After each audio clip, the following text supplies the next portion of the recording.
Welcome back. بلا جھجک کے اندر ایک دفعہ پھر خوش آمدید. اسلام آباد سے ہم نے بات ٹوکی تھی، کاٹی نہیں تھی، اپنے کولیگ حارث خلیق کی. ان سے ان کی طرف ہم دوبارہ چلتے ہیں. جی حارث، آپ کی بات ہم وہیں سے چاہیں گے، وہ جو ہم نے سوال کیا تھا کہ آپ مکمل کر لیجئے اس کو. جی تو عرض میں یہ کر رہا تھا کہ جو امریکہ پہ پاکستان کی ڈیپینڈنس بڑھنے کی ایک بہت بڑی وجہ ہندوستان اور پاکستان کے پہلے دن سے تعلقات میں خرابی اور پاکستان کا یہ خیال کہ ہندوستان نے پاکستان کے وجود کو تسلیم نہیں کیا ہے. اس کی وجہ سے وہ آہستہ آہستہ، چاہے وہ فوجی حکومتیں رہی ہوں یا سول حکومتیں رہی ہوں، ہم نے باہر کی طرف زیادہ دیکھا. اگر ہم آگے بڑھیں اس صورتحال سے، چونکہ یہ میرا خیال ہے آخری سیگمنٹ ہے آپ کے پروگرام کا، اس سے ایک بات جس پر ہم کتنا ہی کرپ کر لیں، یہاں بھی کر لیں وہاں بھی کر لیں، لیکن اس خطے کے جو 1.2 بلین سوا ارب لوگ ہیں، ان کی خوشحالی اسی میں مضمر ہے کہ پاکستان اور بھارت کے درمیان تعلقات اگر دوستانہ یہ آبادی صرف بھارت کی ہے، نارملائز ضرور ہو جائیں. حارث صاحب یہ آبادی صرف بھارت کی آپ بتا رہے ہیں، اس میں ابھی پاکستان بنگلہ دیش بھی ڈال لیں.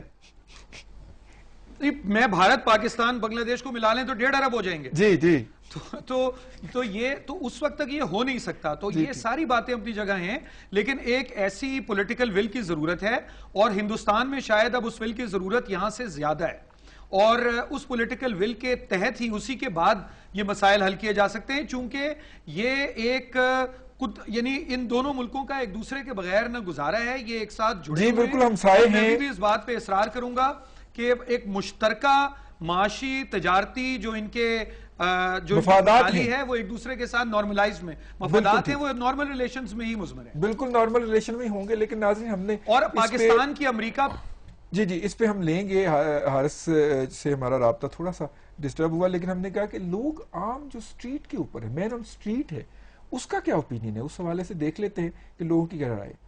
کفار تو ہیں ہی اسلام کے دشمن، وہ تو دوستی کسی صورت میں بھی نہیں کرنا چاہتے مسلمانوں سے. اگر وہ دوستی کرتے بھی ہیں، بظاہر کرتے ہیں، لیکن دلوں میں ہمیشہ وہ بغض رکھتے ہیں. ہمارا مذہب جو ہے وہ بھی شریعت اس چیز کی اجازت نہیں دیتی کہ آپ کفار کے ساتھ دوستی کریں. انڈیا ہمارے ساتھ مذاکرات کر بھی کیسے سکتا ہے؟ وہ ہم اس کو پتہ ہے یہ کہ مسلمان جو ہے نا مقصد وہ اپنے جو عہد کرتے ہیں اس پہ پورے اترتے ہیں. وہ جھوٹا ہے، وہ اس لیے مذاکرات نہیں کرتا. اس کو یعنی کہ پتہ ہے کہ مجھے نقصان اٹھانا پڑے گا. یہ ہماری گورنمنٹ ویک ہے بیسکلی. اگر یہ مطلب کوئی اسٹرانگ ان کا ہولڈ ہو تو ان سے منہ توڑ بات کر سکتے ہیں. آئے دن ہماری پوسٹ پہ حملہ ہوتا رہتا ہے، یہ چپ بیٹھے رہتے ہیں. اتنے دھماکے ہو رہے ہیں، اس میں بھی انوالوڈ ہیں ان کی ایجنسیز جو ہیں، لیکن ہماری گورنمنٹ کچھ کہتی نہیں. بیسکلی جی وہ چاہتے ہی نہیں کہ پاکستان سٹیبل ہو. ہر وقت اپنے لوگ مصیبت میں پڑے رہے ہیں، وہی چاہتا ہے، اور کچھ چاہتے ہی نہیں. میں اس کو ہماری اپنی کمزوری گنوں گا کہ ہم لوگوں میں اتنی صلاحیت نہیں ہے کہ ہم صحیح طور پہ بات کر سکیں. دوسرا یہ کہ چونکہ ہم لوگ کمزور ہیں تو اس لیے اگلے کو ضرورت نہیں ہے کہ ہم سے بات کریں. اگر ہم میں طاقت ہوگی تو اگلا خود ہم سے آگے بات کرے گا.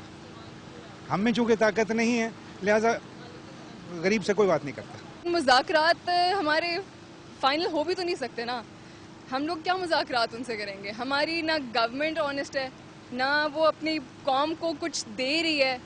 یعنی کہ ویکنیسز ہمارے ساتھ بھی ہیں. ابھی آپ دوسروں کو تو چھوڑ دیں، ان کے ساتھ مذاکرات سے فائدہ بعد میں ہے، پہلے اپنے آپ کو ٹھیک. وہ نہیں چاہتا کہ ہم جو ہے نا ایز اے ملک جو ہے نا ترقی کر سکیں، آگے نکل سکیں. جو ہے نا وہ چاہتا ہے کہ ہمیں دہشت گردی کے مسئلے میں الجھائے رکھے. جی زبان خلق کو نکارا ہے خدا سمجھو. بخاری صاحب اس پہ آپ کا بریف چاہوں گا کیونکہ بہت کم وقت رہ گیا. میں جلدی دو باتوں کی وضاحت بہت ضروری ہے. پروفیسر صاحب نے کہا کہ ہم کالونیل رول میں رہے ہیں، کالونی رہے ہیں. یہ بہت سارے اور ملک، خود انڈیا بھی تو کالونی رہا ہے.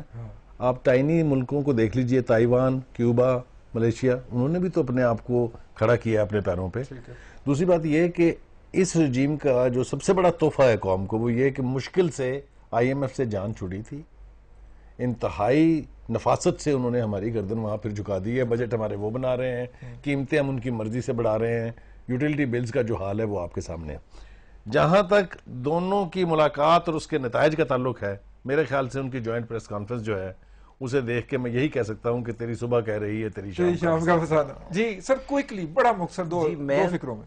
جو بات کہنا چاہ رہا ہوں وہ یہ ہے کہ یہ جو مذاکرات ہوئے ہیں اس میں اب ایک جو نئی ڈائمنشن آ گئی ہے جس کا بھی ذکر ہوا ہے کہ اس خطے میں پیس ہونی چاہیے، اتنے بلین لوگ ہیں، ان کی ویلفیئر کا تقاضا ہے، لیکن سوال یہ ہے کہ ہندوستان جو ہے اس کی ایک ایمبیشن نئی بیدار ہو گئی ہوئی ہے، اور وہ یہ ہے کہ وہ اس ریجن میں ایمرج کرنا چاہتا ہے as a superpower, as a regional power اور agents of the superpower. جی بالکل، میں I wouldn't go that far, لیکن یہ جب آپ کی ایمبیشن ہو جاتی ہے تو پھر ظاہر ہے کہ آپ اس ایجنڈے کے حوالے سے کام کرتے ہیں. نیا ایجنڈا ہے. حارث، آپ کا بریف کومنٹ چاہوں گا میں اس کے اوپر، بالکل 10-12 سیکنڈ میں.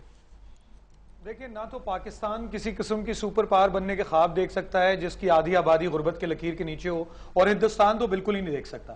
جو شائننگ انڈیا کا پورا ایک ان کا ماڈل تھا، اس کے بعد آپ بی جے پی کا حال بھی دیکھ چکے ہیں. اور جب تک ان ممالک کے جو عام لوگ ہیں، جو ریاست کے مفادات ہیں، وہ عوام کی بہبود کے تابع نہیں ہوں گے، اس وقت تک پورا خطہ ترقی نہیں کر سکتا. میرا ایک چھوٹا سا بات اگر آپ جی بہت، ہمیں ہماری حکومت کو صرف ایک چیز انشور کرنی چاہیے کہ وہ بھارت کے ساتھ ایکویلٹی کی بنیاد پر گفتگو کریں. بالکل ٹھیک ہے. مسائل بہت شکریہ حارث خلیق ہمیں اسلام آباد سے جوائن کرنے کا. پروفیسر سجاد نصیر صاحب، آپ کا بہت شکریہ، اور سلیم بخاری صاحب، آپ کا بہت شکریہ آج کے پروگرام میں تشریف لانے کا. یہ ملاقات کیسی رہی؟ بخاری صاحب نے اس کے اوپر بڑا کمپریہنسو کمنٹ کر دیا کہ تیری صبح کہہ رہی ہے تیری رات کا فسانہ. آج کے بلا جلے کو اتنا ہی. اگر آپ ہمیں فیڈ بیک دینا چاہیے تو ہمیں ضرور لکھیے گا bjk@dawnnews.tv. ہمارے ساتھ رہیے گا اور دیکھتے رہیے گا ڈان نیوز.